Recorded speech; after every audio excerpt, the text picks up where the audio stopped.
It's time. Time to get credit for the work you've done. Time to get the recognition you deserve. With Purdue Global, you can move forward in your career, for your family, and for yourself. You're worth the investment in yourself to earn a degree you're proud of, a degree that employers will respect.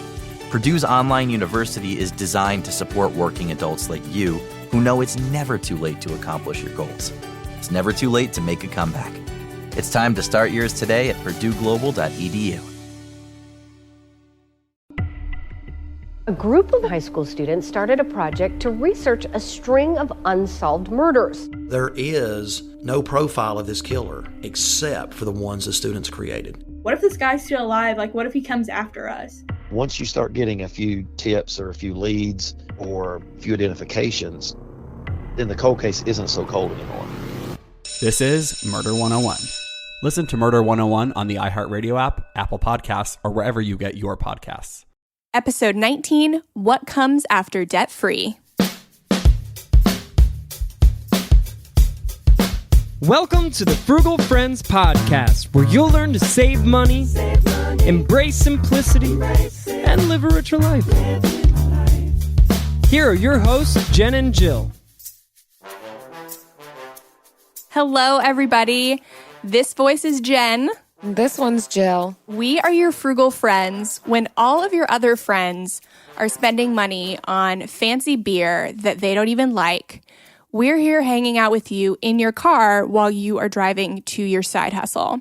Yes. And we are so stoked to be with you today. And it's a really, really special episode, especially for me. Super special. I love celebrating, and I love having things to celebrate.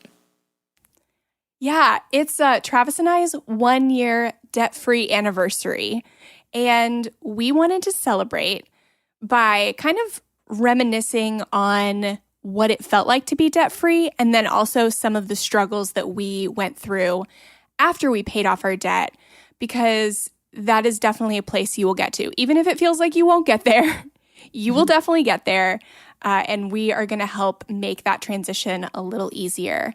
But first, let's get into some sponsors. So first up, you've heard it before, Podcast Crafter. Whether you're starting from scratch or need to free up your time, Podcast Crafter offers a suite of services for personal and business podcasts, including branding, custom soundtracks, full episode production, and publishing. Visit podcastcrafter.com to schedule your free one-on-one consultation. That was very, very professional, Jill. Thank you. Much I try like to be profesh.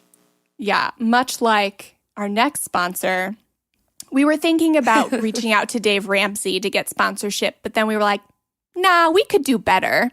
So this episode is brought to you by gazelles, the animal. You know you have to be intense like a gazelle when you're running away from a cheetah. But if you Google gazelle, not only will you find the electronics reselling website, you'll see pictures of gazelles running around, jumping up and down, and even sitting down.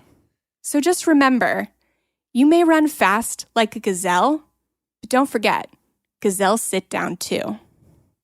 Whoa. Boom. You're welcome. Do they sleep? They sleep.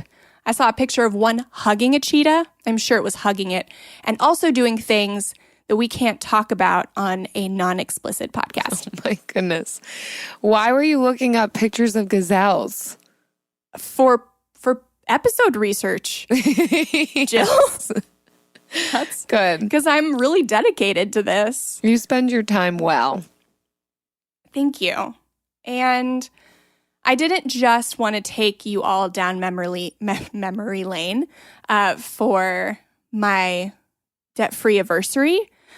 So I found some articles from the interwebs that help with the things that we struggled with after we finished paying off our debt on August 31st, 2017. And I'm sure you've heard me talk about it before, but 11 days after we paid off our debt, a tree fell on our house from Hurricane Irma. So we had a rough start to our debt freedom. There were trees and branches scattered along our path, figuratively and literally. And a few of the things that we struggled with that I wish we had set beforehand is long-term goals. And so the first article that we're going to get into is from Good Moneying, and it's how to prioritize your financial goals. This or that, what to choose first. Yeah, I liked this article. It had a lot of really good content in it. One of the things that stood out to me, well, it has some really good links to an episode we did recently where we talked about our why for frugality. And this one took it a step farther to say that when you're defining your why, you need to see whether you are looking at extrinsic or intrinsic motivations for your why. Are you wanting to have a nice brand new kitchen because that's what's expected in your neighborhood? Or is that something you actually really want because you cook a lot and your kitchen isn't functional right now? Just as an example. So that was helpful for me to kind of, in narrowing down as defining our whys and figuring out our reasons for frugality and wanting to be debt-free. That was helpful for me to think through, like, what are my motivations? Are they external? Are they outside of myself, like people telling me what I should be doing? Or are they coming from within myself and things that I genuinely want or would serve a purpose for me? Yeah. And definitely when he goes into know the what ifs, that is exactly what we did not plan for. So we planned for the things like we wanted to update our backyard. We want to save up to replace our car. But we did not plan for long-term things and then also what ifs. And he has a chart in this article that I have been obsessed with. And he says, after knowing the whys and what ifs, you divide your goals into 4 parts. And his 4 parts are emergencies, liabilities, desires, and responsibilities. And Jill, I thought we picked this article before I even knew like what was going on in your life. Yeah.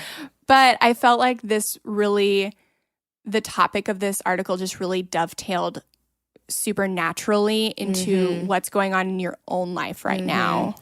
Yeah. So to fill in everyone else and you a little bit, in case you don't know the different details, but this past week I was in the hospital a ton, pretty much every day of this past week from Friday to Friday. Ooh, and this episode is fun for me because we're actually recording on a Frugal Friends Friday. I don't know if we've ever done that before. Yeah, no, we haven't. That was a side tangent. Anyhow, I was in the hospital every single day with 2 different people. One was a good friend of mine who went into premature labor and gave birth to a 25-week-old sweet little baby girl who's in the NICU right now. But I was able to sit with her actually through the C-section. I was the person who was able to get there and be her support through that. So I was with her through the C-section, spent the night with her in the hospital. And then a day after that, my dad was in a motorcycle accident and rushed to that hospital, which was an hour and a half away from the other hospital I was in, to be with my family, to be with him right after he was in the accident. So he was in ICU for a few days. I spent the night with him one night. So it's just been an absolute whirlwind of suffering, really, but scheduling too. Everything had to be put on hold. I mean, I was telling you before we started recording, I think I maybe answered 2 emails like in this entire week. But at the same time, I'm so thankful that I have that flexibility.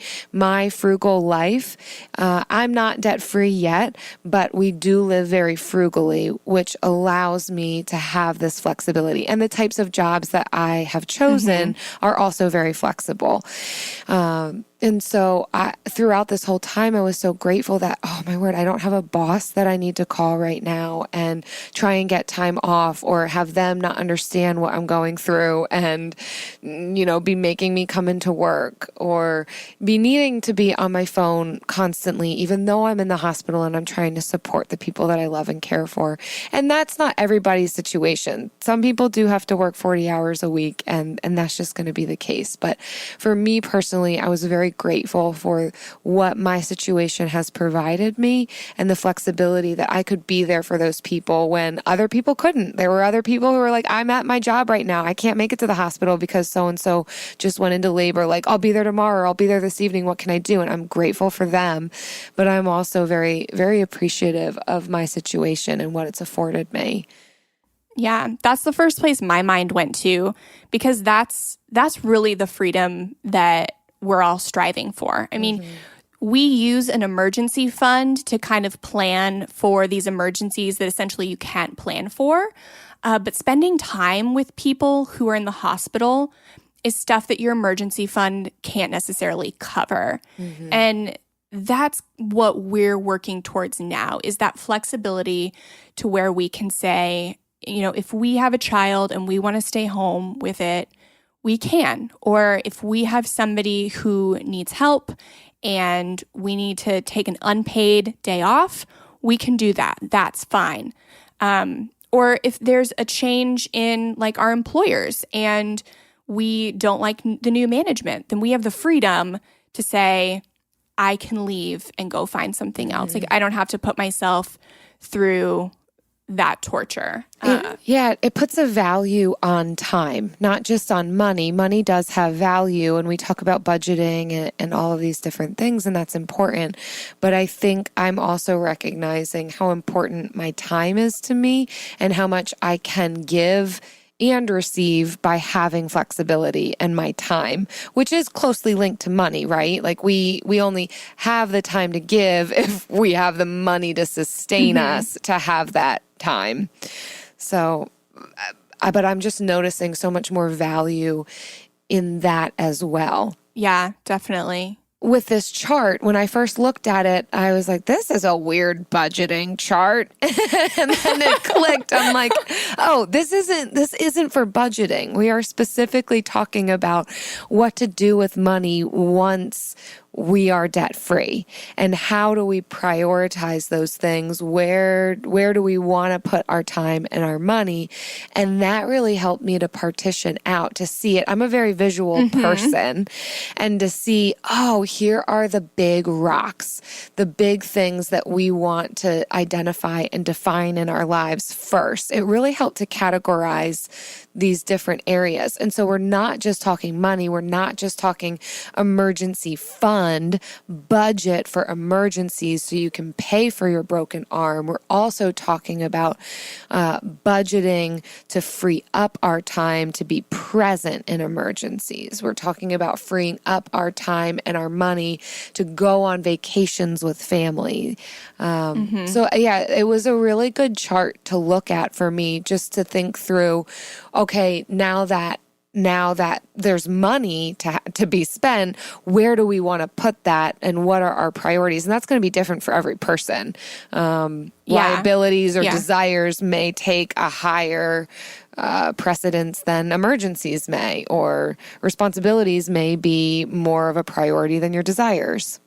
Well, that's why I love that this chart is actually a circle. It's not a list or a graph, because when you're paying off debt, you're so laser focused on this one goal, and then you achieve this one goal, and then you think, oh, let me be laser focused on the next. That's kind of where we went. We discovered financial independence and early retirement, and we saw it as a really challenging goal. So I immediately latched onto it, and then realized that the early retirement that a lot of people talk about is unattainable for me because I don't have a super high income. Yeah. And then I was really left wondering, like, well, now what? And I realized there are, after debt freedom, a lot of responsibilities that just they're not a list priority. They really are all the same priority. And when you have a bunch of different goals that kind of take the same level of priority, that aren't that singular focus, like I'm obsessed with the book The One Thing by Gary Keller.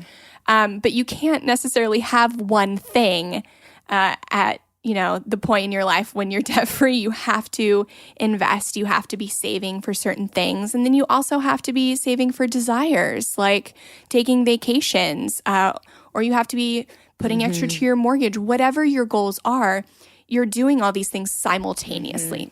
So I loved that this chart was a circle so that nothing, like, they're not telling you what to prioritize. I think that this article opened my eyes to how much wiser and diversified you need to become once you get debt-free. It's like debt-free is this big, lofty goal that I think a lot of people just in the general population would think, that's incredible, you're debt-free. But then once you get there, it's like, no, that's a baby step. I mean, not to diminish that. It is an excellent goal, and we all should seek to not have debt weighing us down. But I think that I'm realizing, especially even in reading this article about what to do with money after you're debt free, that it's like, okay, now is when the rubber meets the road. You've really got to use your brain here and think through, where do I want to put my money? And it's a lot of times going to be, like you said, simultaneously working on different goals. It's not that laser focus anymore. Now it's, okay, I want to pay for my kids' weddings, their college, my own retirement, vacation. I want to do more investing. I want to give. I want to free up my own time. And so now what? How do I even go about tackling those things? What comes first? And I think that this helps. So I would direct anybody to this article if you're starting to think that through, and use this visual to get all of that in order and kind of know and plan out what your next steps are, because it could be multiple things at once. It should be multiple things at once. Yeah. I think for a lot of us who have paid off debt or will pay off debt, like we used the baby steps from Dave Ramsey, and we were so committed and gazelle intense, if you will, that the baby steps after paying off debt like weren't enough for us. We needed something more. And so we really had a tough time figuring out what that more was going to be. And we just had to sit down, and we went to an all-you-can-eat buffet. We brought a blank sheet of paper, and we just wrote down, brain dumped. And most of those goals have since changed. It's something that you have to revisit annually, at least. So, we did that right before we became debt-free, and, then 2 weeks later, it literally changed. So how many times a year you have to do it can depend on natural disasters. So the all-you-can-eat buffet wasn't your ultimate, like, we've reached our why. Our why was we wanted to go to the buffet. It was just, the buffet was where you had your meeting? The buffet was where we had our goals meeting. Okay. Yeah. Good. And we hadn't had one before. So we had these budget meetings. We were so used to having budget meetings, and there was no question where everything went at the end of the budget. It went to debt. And so we had this first goals meeting, and we had a really hard time thinking big. So that's why we had to do like the brain dump and the all-you-can-eat buffet so they wouldn't kick us out. What do you mean you had a hard time thinking big? Where was your mind going initially? Our mind was conditioned to think, since we don't have kids, we're not thinking about college, but like 15% to investing and throwing more at the mortgage. But the more I read into it, the more I wanted to focus. I still want to pay extra on our mortgage, but I wanted to do more than 15% in investments. And I wanted to explore that more. And then also like things like fixing up our house, going on vacations. We just had to kind of grapple with what's the advice we've been told that we want to keep, and what are the things that we want to do differently. Because because it's different for everyone. Just like I say, budgeting, like, I mean, everybody is different. So everyone's going to budget differently. Mm-hmm. Everybody is going to do like post-debt freedom differently. And that's okay. You know, we're not speaking to, 500 radio station like listeners and 1 million downloads. So we can have a pretty lenient view on what your financial choices should be. How long after debt freedom did you guys have your all-you-can-eat buffet goal meeting? So we had our that was a few days actually before we became debt-free that we had that meeting. Oh, wow. Good for you. I'm a planner. You know me. I don't like to go into anything without a plan. Yeah. And even if that plan gets torn to shambles, I still like to make it. But great. It was hard to know what was going to go on that plan. Mm-hmm. Where are you at with it now? How do you feel you guys are doing with setting these long-term goals and tackling multiple things? Well, yeah, now we have some more concrete goals. Right now, I have been obsessed with RV living. I would really like to get to a place where I don't have to work full time. And we'll talk about this a little more in the next article, but I think what I've settled on for now, and it changes. I say you should have goal meetings like once a year. My goals change once a month. So they are most recently, we would like to have $100,000 in our retirement accounts before we leave those 401k options. And that's including our HSA and our IRAs. So just like all combined, we'd like to have that. And then once we have it, we don't necessarily want to like go as hard and as fast with it. I think time will grow those accounts for us. You're obsessed with RV living. Are you thinking about living in an RV? Yeah, I mean, not forever, but I mean, we're renovating this RV not to live in, but to resell. And it's because I love the idea of maybe taking a sabbatical and visiting all the really cool national parks. Yeah. And I've even mapped it out what I would do in a year on the road. Ooh, and you already have done that? How do you have time for this? Looking up gazelle pictures and mapping out where you want to visit in America? What in the world? I never stop, Jill. Apparently. You are a gazelle. We should just post a picture of you.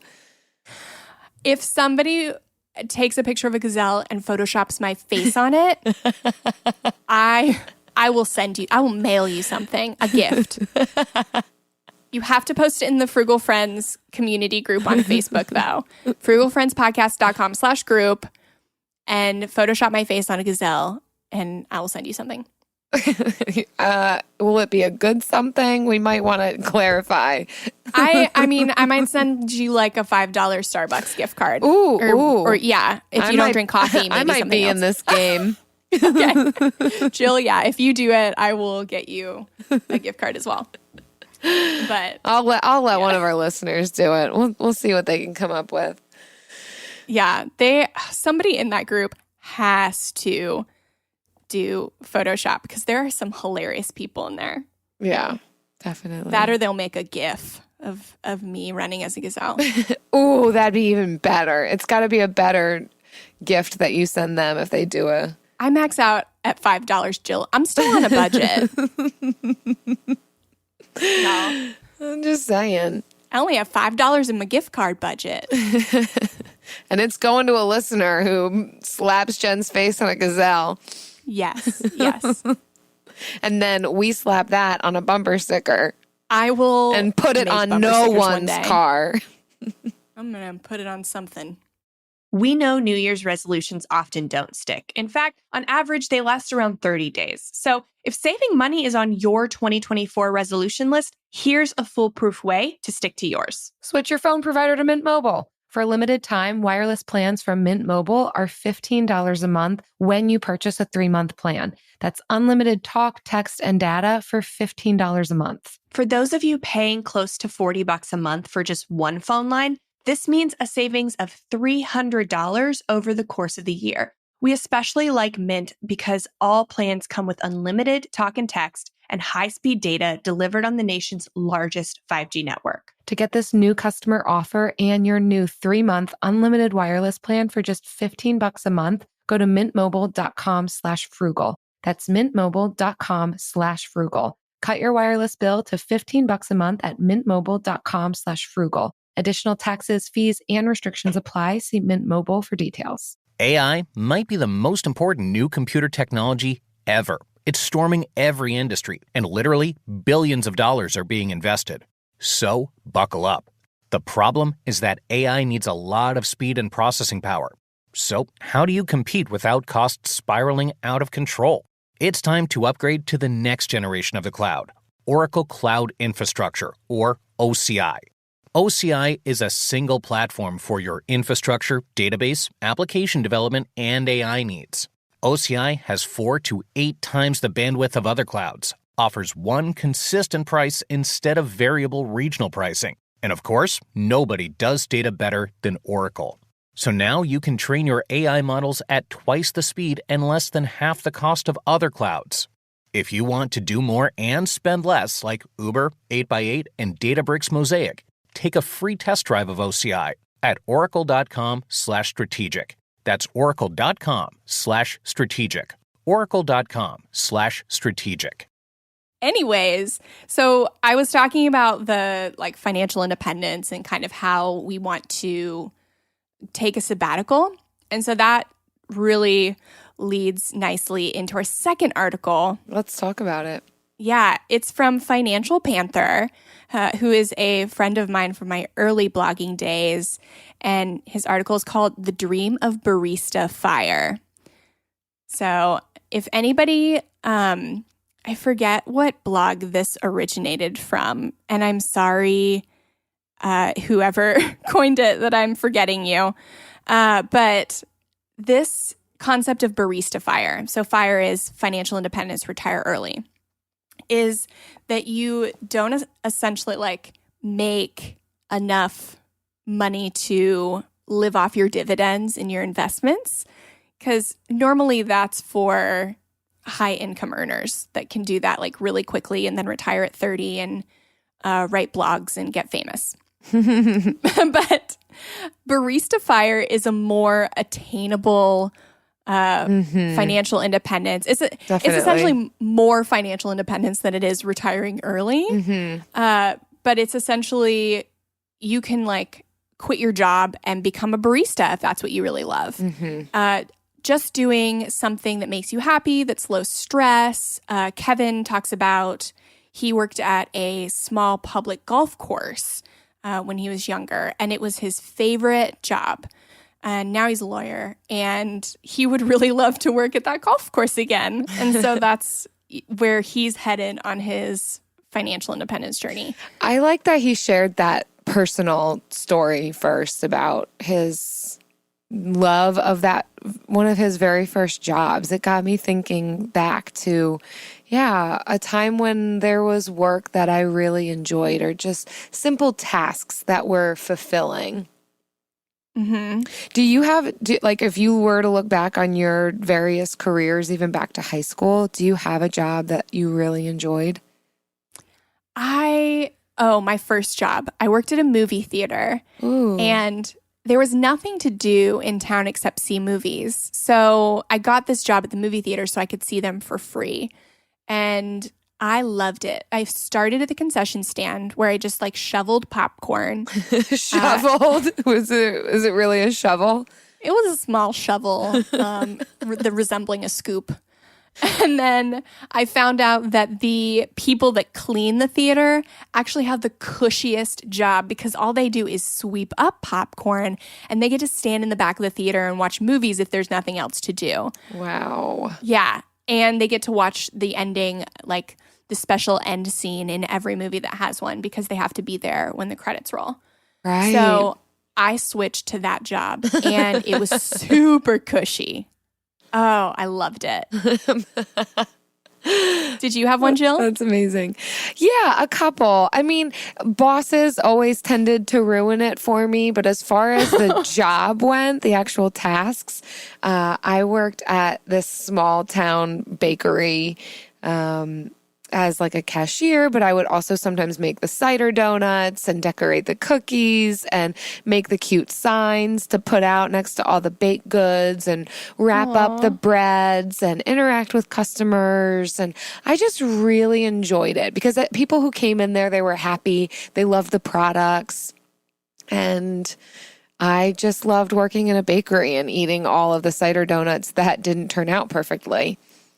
That sounds like a dream. Yeah. I love cider donuts. They are so good. Like fresh is the best. That's almost the only way you can eat them is when they are still warm. Oh my gosh. Mm-hmm. Yes. I I volunteered at a hospital, and the Krispy Kreme guy would bring out the old Krispy Kremes when he's bringing the new ones. And so we would get to have them. Ooh. And yeah, those were still good. Yeah. Krispy Kreme is amazing. That is a melt in your mouth kind of tasty treat. When we visited you, we drove like 45 minutes out of our way just to go to a Krispy Kreme. We really don't have them around us. Oh my gosh, I didn't know that you did that. That's impressive. Don't worry, we filled up your gas tank. No problem. And just something else you can do if you are not beholden to an office, you can go whenever you want and get your Krispy Kremes. Or you could work at a Krispy Kreme. See? All the flexibility. Yeah, so much. And another thing I loved about Kevin's article is that he also has a chart. Clearly, we're very visual and we love anything with a chart or graph. Yes, pictures. And yes, he talks about how if you don't reach traditional financial independence through your investments and you just stop short and do a side hustle, he calculated the value to your nest egg that a side hustle is. So he starts at $1,000. So if you were just to work and make $1,000 in 1 year, that is $25,000 less that you need to have in your nest egg to be financially independent.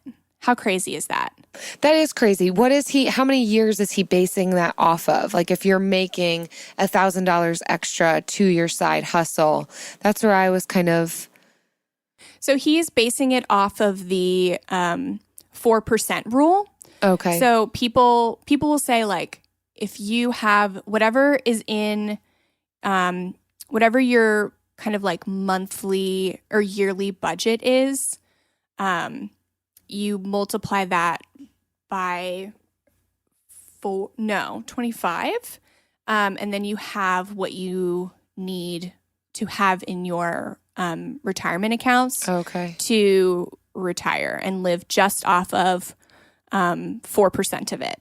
And that's 4% in the first year. Like, I'm not going to get into withdrawal rate rules, but essentially, if you want to live off $40,000 a year, you need to have $1 million in investments. Mm-hmm. And we're at like 22,000. So that's not going to happen for us anytime soon. Soon. Yeah. And so he's saying the more money you bring in a side hustle or a part-time job, the less you need to have in that investment account. Mm-hmm. And also, the more frugal you are, the less you have to have in your nest egg. So like if you wanted to live on less than 40,000, you wouldn't need $1 million in your nest egg. And so if you can live frugally and only require 30 grand a year, and then you have a side hustle as well, that just keeps lowering the amount you need to be financially independent. His chart goes all the way up to, if you're making an extra $15,000 a year, then that's $375,000 less you need to be financially independent. That's great. I really liked this approach, the barista fire. So his own take on being financially independent. I think it's much more attainable and probably much more something that we'd even want to do. So I know people, after they retire, they take on some job, Home Depot, Starbucks, whatever it is, just because they want to keep busy. So sometimes we may find ourselves doing this anyhow, even if we don't necessarily need the money in the future. But I like the idea to say, hey, I've saved up enough money, or I live frugally enough that now I don't need to be making all of this money at this full-time job. Now, all that I really need to bring in is what a coffee shop will pay me. Plus some, those places that I listed off, Starbucks and Home Depot, will offer health benefits. Also. And so that's something to think about too, is could this job that doesn't pay very much offer you other things that could be of value, like the health benefits, the flexibility, or something that you just enjoy doing. Sometimes those mundane tasks or those interactions with customers that are just more enjoyable because you're serving them their coffee in the morning.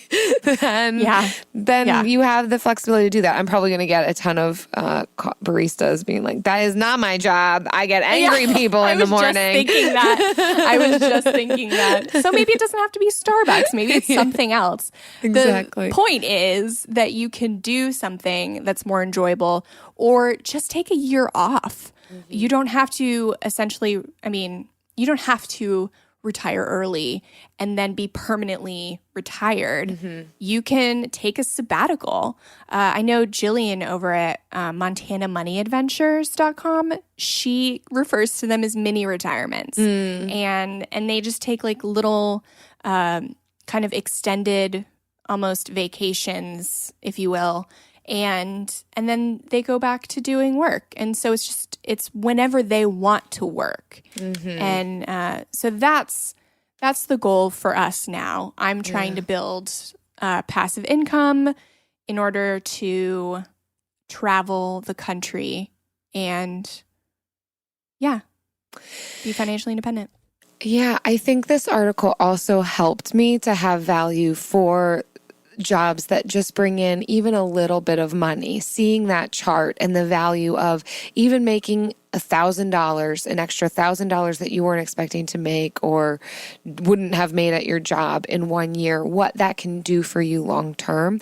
I think sometimes I will turn things down just because I'm like, well, but normally I could make $30 to $40 an hour with these other things that I do. So why would I go do something for $8 an hour? But even in reading what he says in this Financial Panther article, he's a lawyer and has worked some very high-end jobs, but still delivers food to people on bike whenever he can. Part of that is because he likes it. Yeah. And he said, people make fun of me. They're like, you could be making so much more money in your time.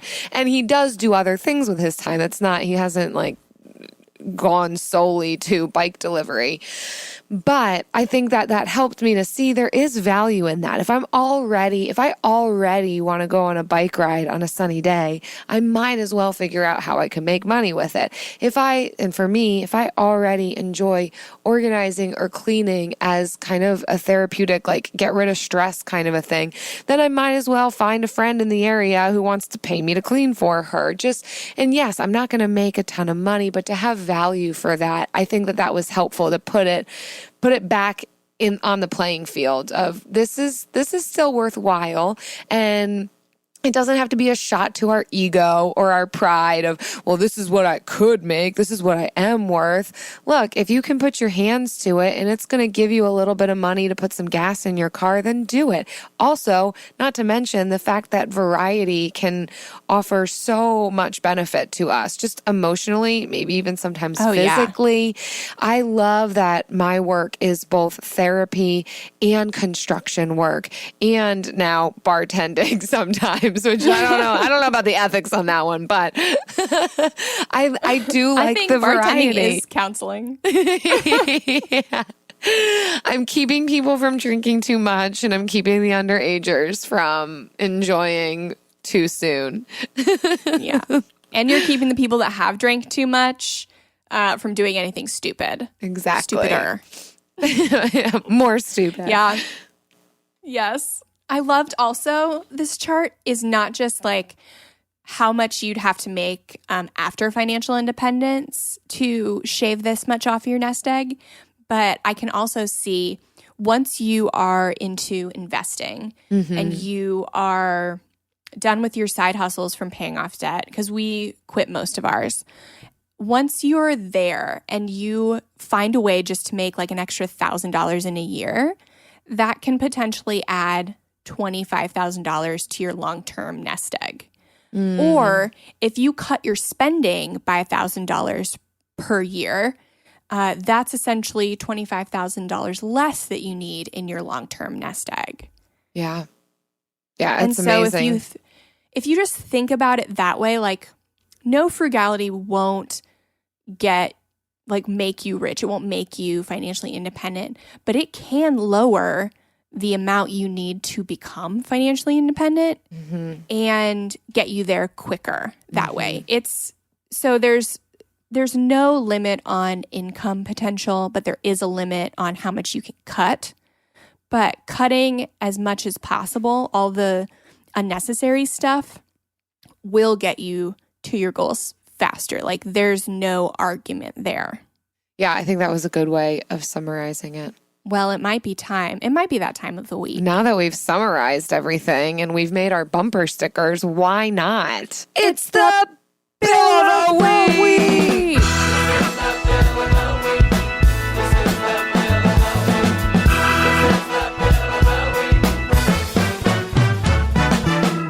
That's right.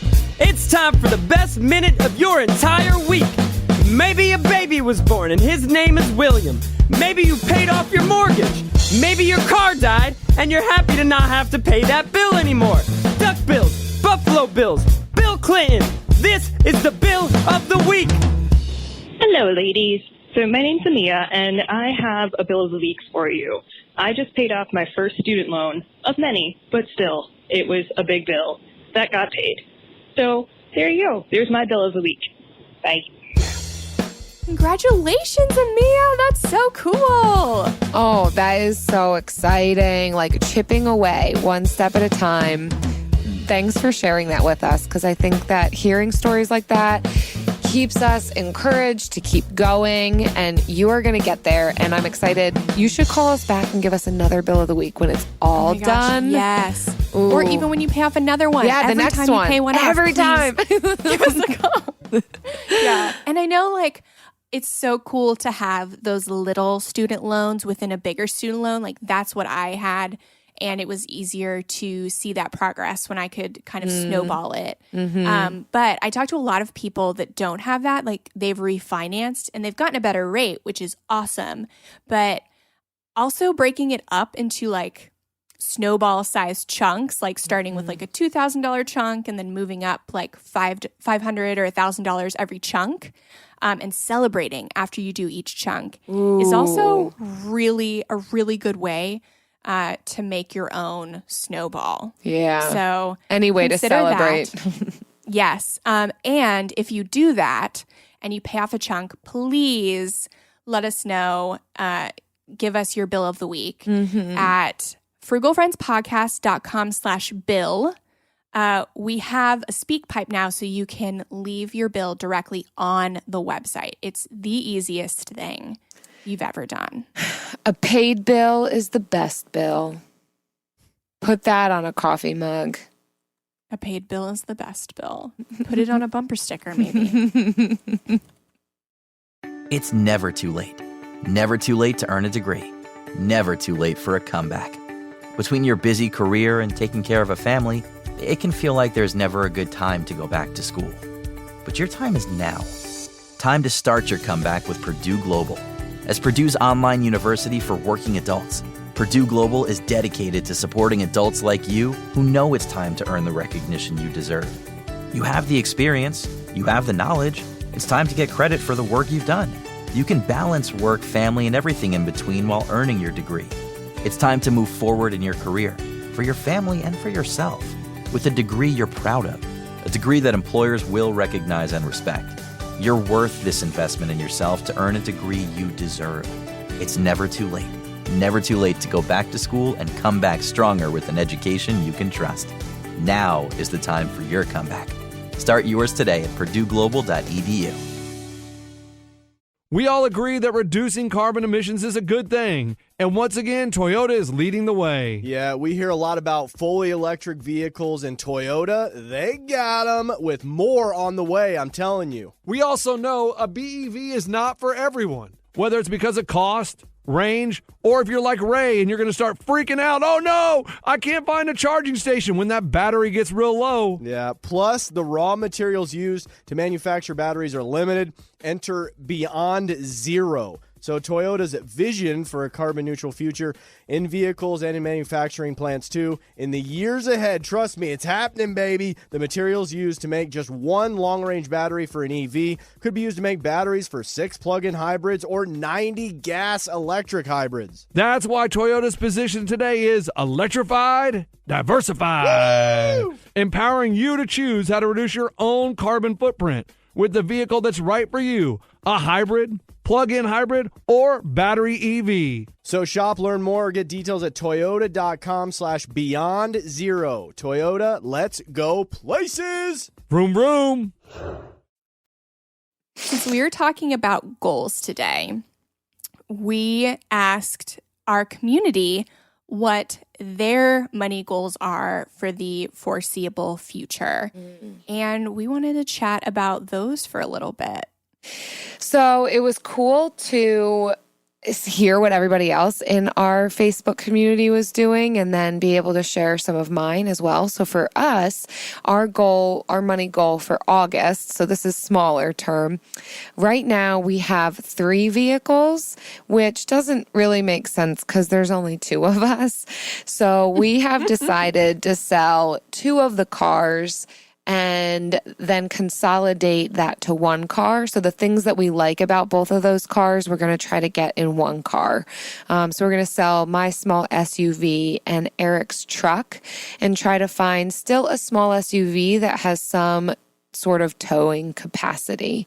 So we're looking at some Jeep Grand Cherokees right now. So if anybody has one that they want to sell us, definitely, I will send you a gift if you want to sell me your vehicle. In the form of cash for your vehicle. Yeah, in the form of, exactly. I know you, Jill.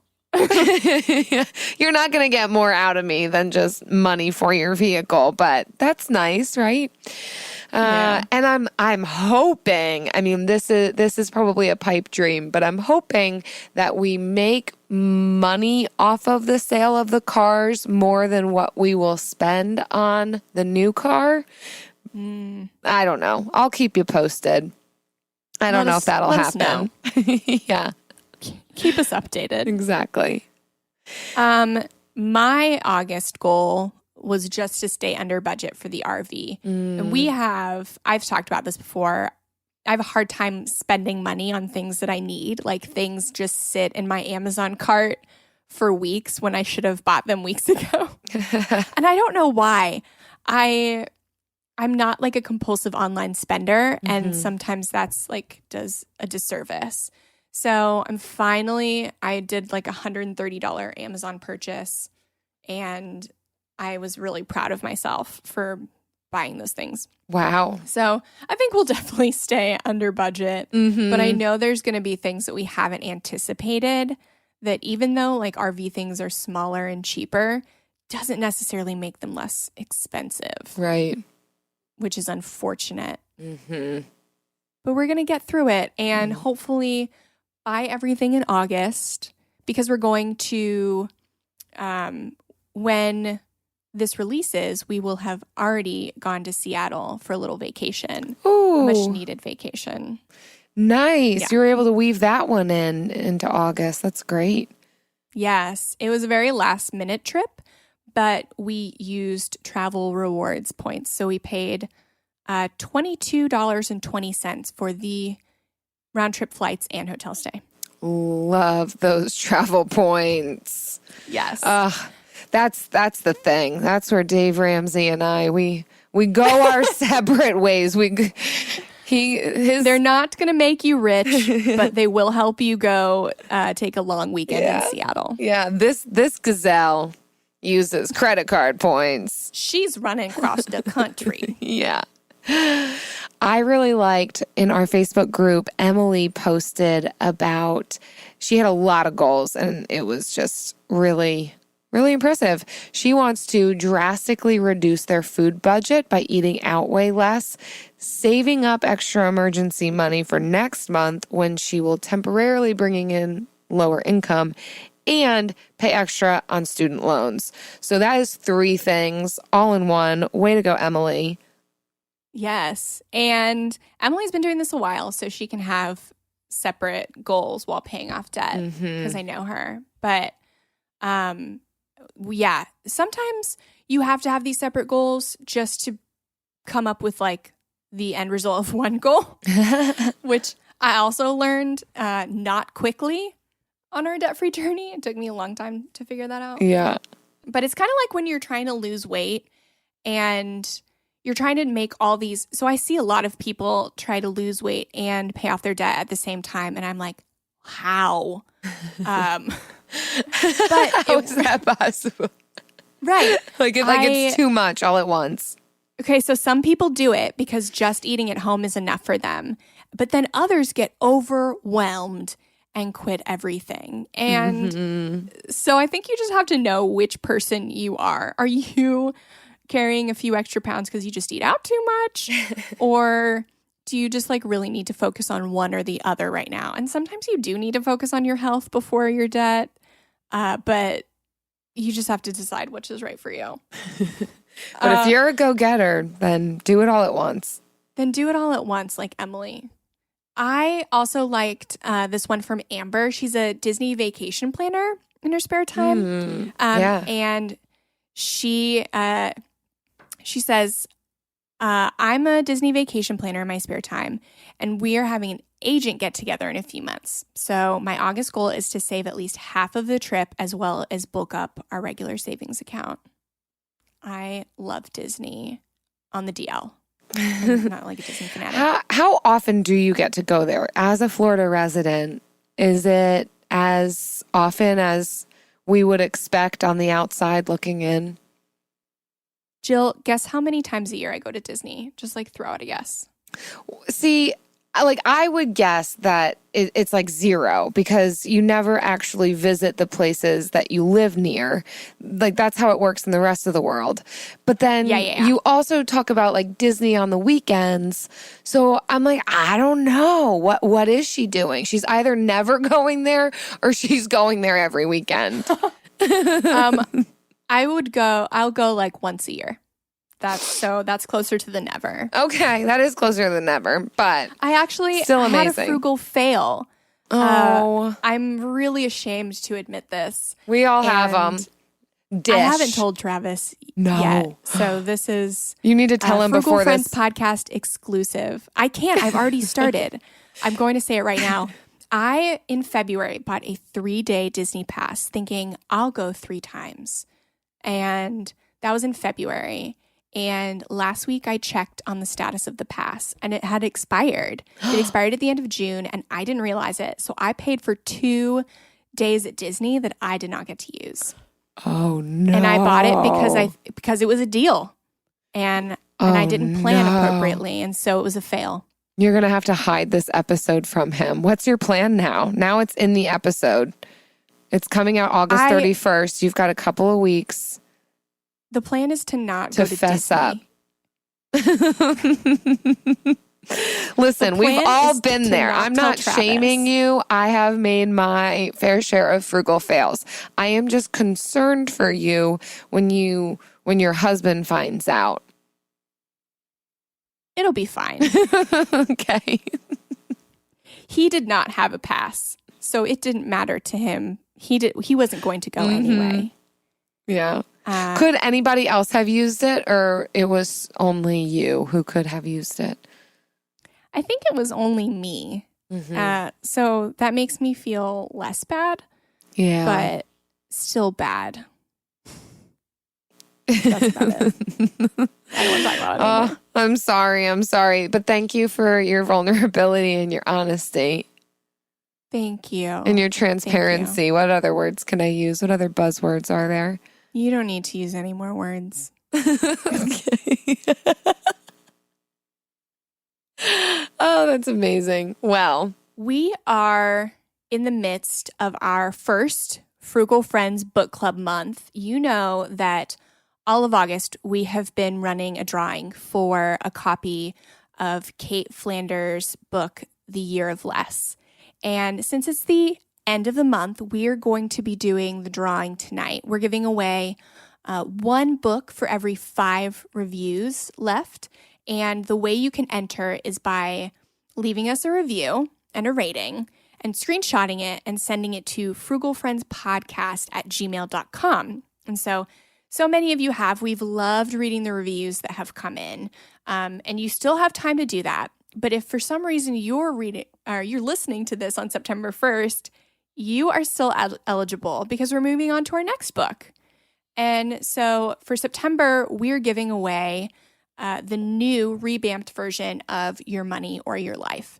And that goes really well with what we were talking about today, with our time being more valuable than our money. And this is just like a really good book. It's really dense, so I recommend it on audiobook if you can. And it's talking about like using units of joy instead of like dollars to measure like your worth. So it's really good, and we'll again be giving away one copy for every 5 reviews that we receive. So definitely head over to whatever podcast player you're listening to this on, except for Spotify, because they don't have reviews yet. I don't know by the time you're listening to this podcast. Maybe they will. And maybe they will. And leave us a review and send it over to frugalfriendspodcast@gmail.com. And while we're giving away Your Money or Your Life, we will be reading The Year of Less by Kate Flanders. And we'll be talking about that in the Frugal Friends community group on Facebook. And then also on some of our September episodes. Her book is an amazing ode to how she became so involved with minimalism, and she's just a fantastic person. And I can't wait for you guys to get to know her through her book. She's fantastic. That's exciting. So if you can't get a review in by tonight, we're going to announce the winners tonight and email people tomorrow. Definitely keep doing it so you can get our next book. Yeah, this is a great way to dive even deeper into frugality and be inspired by other people and just grow in all aspects of life. I think reading is a good thing. We grow that way. Yep. But speaking of reviews, here is an excellent one. If you're unsure of how to leave a review, what to even say, go with something along these lines. So this one, I don't know who left this review. They left their name as Best Fire Podcast Hands Down. And if you would recall from this episode, FIRE stands for Financial Independence, Retire Early. Love that acronym. So they say, great new podcast. I love FI, financial independence, related content, and it's very limited. These gals have jumped in and given us an entirely new view and perspective. They convey a very serious message in a relaxed and fun way. I need more frugal friends. Well, we can be your frugal friends. Just tell us your name. Just let us know who you are and we're your friends. Yeah, we just have like one requirement is that we need to know your first name. We don't even need to know your last name. It's fine. It's fine. Who cares? We're not going to try and steal your info or like get your social security number. Or, like, no, like we're not going to do that. So just give us your first name. Yeah. All right. And you can do that in the Frugal Friends Podcast Facebook group at frugalfriendspodcast.com/group. We have a lot of gifts. We do a Welcome Wednesday every week where we welcome new members and we raise a toast by ourselves, not in the group together. but it is an excuse to have a beverage and toast your new frugal friends because, like I said at the beginning of the episode, when all your friends just want to go out and spend money at the newest fancy coffee bar and you can't tell the difference between Starbucks roast and Folgers, then you need frugal friends. Yeah. It really is becoming quite the community. I'm really enjoying. I feel like I have friends. I know that there can be debate on whether or not you're really connecting with people when you're online. Well, I now know where I stand on that argument because I feel very connected and like I have friends, people to commiserate with, people who are excited when I'm excited, people to be excited with, and attain goals together. It's been really cool. Like far more than I expected out of a Facebook group for sure. Exactly. We feel like we're a Facebook group with a podcast, if that lets you know how much fun we have in the become that way. Yeah. So we hope to see you over there throughout the week. And if we don't, we'll be in your earbuds next week. Until then, bye. Bye. Frugal Friends is produced, edited, and mixed by Eric Sirianni.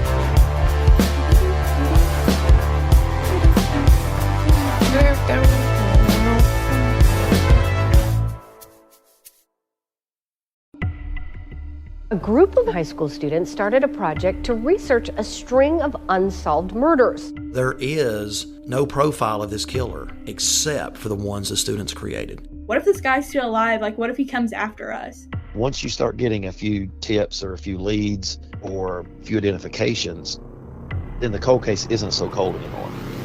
This is Murder 101. Listen to Murder 101 on the iHeartRadio app, Apple Podcasts, or wherever you get your podcasts. Discover the heartwarming and hilarious world of sibling connections on Sibling Revelry with Kate Hudson and Oliver Hudson. Dive into family tales, explore the human mind, and laugh with guests like Joel and Benji Madden. It's more than a podcast, it's a celebration of the ties that bind us. And it's fun because we've decided to open it up to really like all kinds of different siblings. And it's going to be an awesome season. Listen to Sibling Revelry with Kate Hudson and Oliver Hudson on the iHeartRadio app, Apple Podcasts, or wherever you get your podcasts.